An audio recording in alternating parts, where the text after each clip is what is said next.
Bom dia, estimada e estimado colega, bem-vindo ao terceiro vídeo sobre gestão intercultural, sobre Cross-Cultural Management, na sequência dos dois vídeos anteriores e tal como tinha dito na passada semana, vou hoje falar um bocadinho sobre os diferentes níveis da cultura e também, provavelmente, sobre os fatores socioculturais.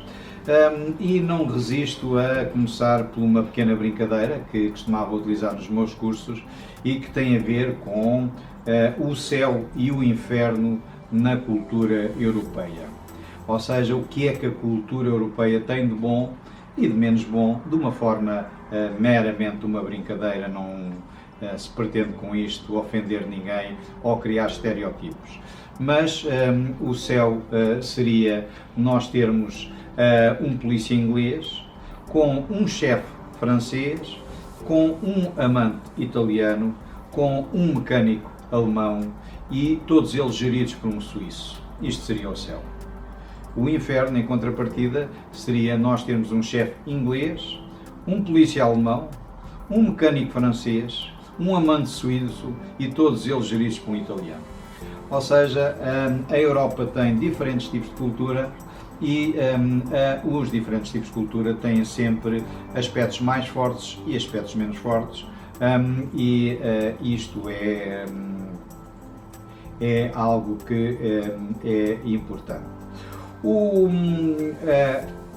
A cultura, tal como a gestão intercultural, a cultura dos países e das regiões do mundo, têm diferentes camadas. Conforme essas diferentes camadas, assim elas vão sendo mais difíceis de trabalhar ou mais fáceis de trabalhar.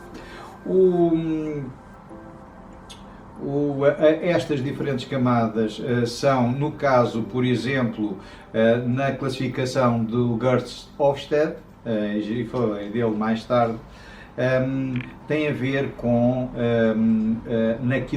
na zona mais profunda da cultura estão os valores, as crenças, os valores, aquilo que está mais profundo.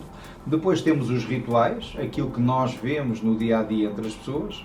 Depois temos os heróis e os vilões, aquilo que as pessoas valorizam e menos valorizam. E depois os símbolos, que é aquilo que as pessoas normalmente apresentam, é aquilo que está mais à vista.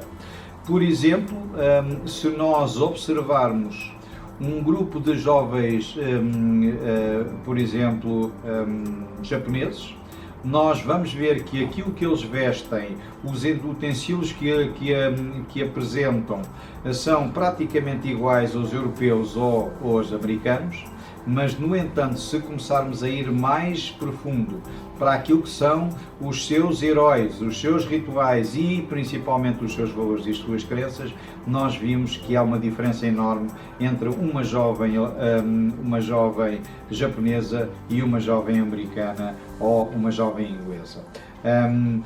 Há estes níveis naquilo que é referido por Geertz-Hofstede.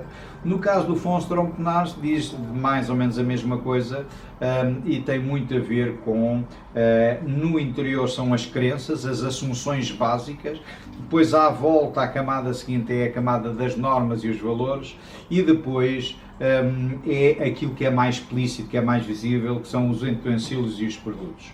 Portanto, diferentes, o que importa retirar daqui é exatamente esta ideia de que existem diferentes níveis de cultura e que quanto mais profunda é a cultura, mais ela tem a ver com a tradição, o passado, as crenças, os valores daquela região e mais influencia aquilo que é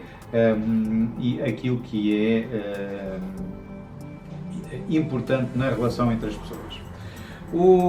Nos níveis das culturas, por exemplo, temos os valores, os rituais vêm-se, por exemplo, na forma de cumprimentar, na forma de receber em casa, nas festas familiares, nos funerais, tudo isto são aspectos que têm a ver com as diferentes culturas. Há, por exemplo, culturas onde um funeral é um acontecimento muito triste e há culturas onde um funeral é quase uma festa. Portanto, a forma de ver os funerais é absolutamente fundamental. O receber em casa, há culturas, por exemplo, onde as pessoas, quando recebem em casa, apresentam a casa toda, e há culturas onde, por exemplo, alguém ir ao frigorífico sem ser fora que não seja na sua casa, é considerado uma enorme violação do protocolo. Há formas diferentes, a maneira de cumprimentar.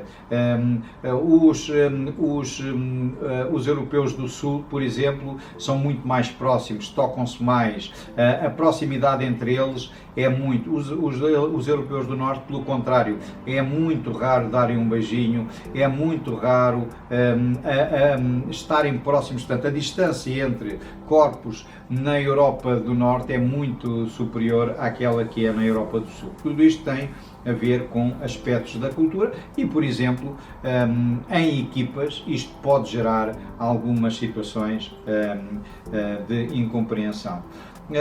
Um outro aspecto que tem a ver com a cultura são os heróis e os vilões. Aquilo que se valoriza nas diferentes regiões, nas diferentes culturas, é completamente diferente. E isto faz com que, por exemplo, os fatores de recrutamento e seleção tenham muitas vezes critérios diferentes. É muito importante para perceber quem teve sucesso e quem não teve.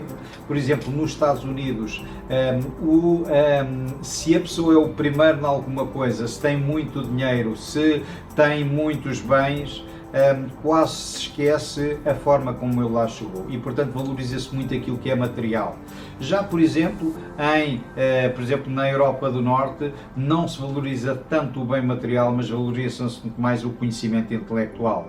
Já, por exemplo, em regiões mais orientais, não se valoriza nem o conhecimento intelectual, nem o dinheiro, valoriza-se o fazer bem aos outros.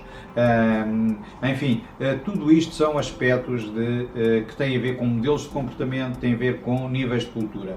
Os mitos, as lendas, tudo isto é sintomático e altamente influenciador das culturas das diferentes regiões. Fico por aqui. No próximo vídeo irei falar dos fatores socioculturais. Obrigado.